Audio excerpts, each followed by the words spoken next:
Thanks to Andre and the rest of the 4 nerds, I got to see the complete Project Justice League. So folks, the Snyderverse is over. And for a lot of people, it has been kind of over for a while, especially for Zack Snyder. In fact, after Zack Snyder's Justice League was released, and it didn't seem like we were going to get Zack Snyder's Justice League 2 and 3, he went ahead and promoted Zack Snyder's Justice League by putting out the storyboards for Justice League 2 and Justice League 3 at that art exhibit, and fans were able to compile it together so that we can finally see what was going to happen in Justice League 2 and 3. Now, just to be clear, those storyboards are from a time that was before the Justice League movie, the first Justice League movie came out. And so Zack Snyder would go on and say that if you were able to make Zack Snyder's Justice League 2 and 3, it would play out almost the same, but also be different as well. So when it came to the Project Justice League team, they had to kind of just put their heads together and kind of put together a scenario where Zack Snyder's Justice League 2 and 3 could have been utilizing the storyboards, creating their own art, creating their own dialogue, and gathering a lot of voice actors to put it together.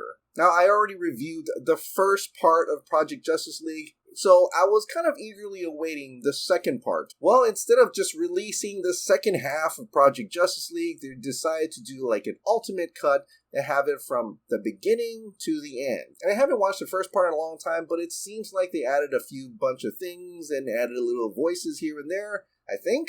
But overall, it's a fantastic package, especially if you don't know what was supposed to happen in Justice League 2 and 3. Or if you did know and you kind of forgot, this is a great companion in order to find out what would have happened. And right off the bat, I gotta say the voiceovers are fantastic. I really thought that was Justin Eisenberg for a minute. That was really good. And you got voices like Ray Porter? Yeah, the voice of Darkseid voicing Darkseid? That's amazing. But like before, there was a lot of wordy dialogue in this. And, images of just words. I would have rather have a lot more images and a lot more animation, a lot more movement. But when those animations and those drawings actually pop on screen, they look fantastic. I welcome the soundtrack they used from Zack Snyder's Justice League. Really adds that this is part of the Zack Snyder's Justice League universe. And it is. At least what it would have been. Going into a nightmare scenario, all the way to all the other DC characters forming a giant Justice League around the world to fight off Darkseid and his armies of Apocalypse. But you also gotta appreciate the artist for throwing in a bunch of other characters that wasn't part of the storyboard plans,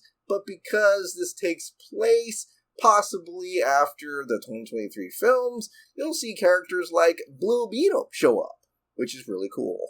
But just like before, this is a passion project from the 4 nerds. This is all going to the AFSP charity. So once Project Justice League releases on the 4 Nerds Network this Christmas, make sure when you watch it on their channel, hit that donation tab, because the holidays are pretty much a stressful time of the year. We've already lost a lot of heroes this year, including Jason David Frank, Twitch. Supporting the AFSP will help out individuals that are having a hard time this holiday.